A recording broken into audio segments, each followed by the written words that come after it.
Hello বন্ধুরা, আমি পাপিয়া আচার্য, Papiya's daily life থেকে। তো সেদিন দিয়েছিলাম আপনাদের বিয়ের ভিডিও মাম্পি। তো আজকে নিয়ে এসেছি বউ ভাতের ভিডিও। তো বউ ভাতের দিন আমি গেছিলাম কন্যাযাত্রী। তো আমি আর আমার বড় ছেলে গেছিলাম কন্যাযাত্রীতে, আর কেউ যায়নি।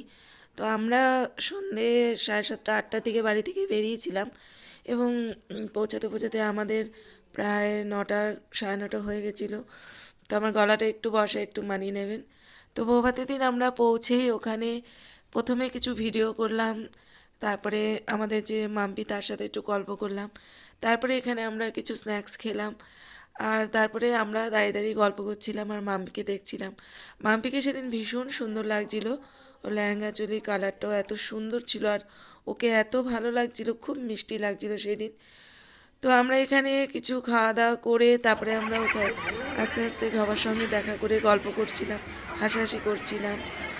তো তারপরে আমরা গেলাম যেখানে কোল্ড ড্রিঙ্কস বা ঠান্ডা দেওয়া হচ্ছিল সেখানে গেলাম। সেখানে গিয়ে আমরা কিছু ঠান্ডা খেলাম এবং সেখানে খুব সুন্দর গান চলছিল, তাই দাঁড়িয়ে দাঁড়িয়ে গান শুনছিলাম।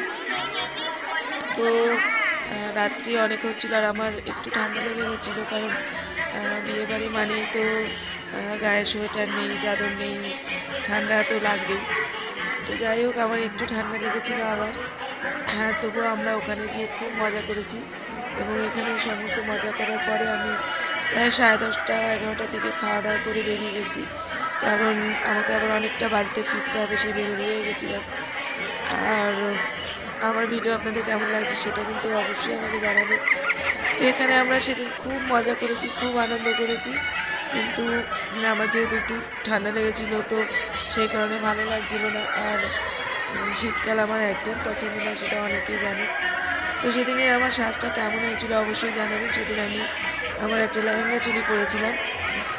লেহেঙ্গা চুলি আমি সচরাচর পরি না, কিন্তু ভাবলাম যে এই এখন যদি না পরি নি এরপরে তো আর পরতেই পারবো না। তো মাম্পির বিয়েতে ভাবলাম পরি। আর এখানে আমার সমস্ত চেনা পরিচিত বন্ধু বান্ধব তাদের হাজব্যান্ডরা ছিল এবং আমরা সবাই মিলে খুব মজা করেছি, খুব হাসি ঠাট্টা করেছি। তো আপনারা কে কে এই ডেটের বিয়েতে গেছেন? কারণ এই ডেটে প্রচুর বিয়ে হয়েছে, এই ডেটে অনেকেই বিয়েবাড়ি গেছে, আর আমরাও এই ডেটে অনেকগুলো আমাদের নিমন্ত্রণ ছিল, প্রায় 3-4টে, কিন্তু আমরা এই বিয়েটাই গেছিলাম কারণ এই বিয়েতে আমার যেতেই হতো। এটা আমার খুব ক্লোজ, আমি আগের দিনও বলেছিলাম। আমরা সবাই একসঙ্গে প্রায় বেশি সময় থাকি, আপনারা হয়তো দেখবেন আমার ভিডিওতে আমরা বেশি সময় আমরা এই 4টে ফ্যামিলি থাকি। এই যে আমার এই বান্ধবী এবং ওর হাজব্যান্ড, এদেরই মেয়ের বিয়ে। এখানে ফটোশ্যুট চলছিল আর আমরা ফটো তুলছিলাম। তো সবাইকে শুভরাত্রি জানিয়ে শেষ করছি।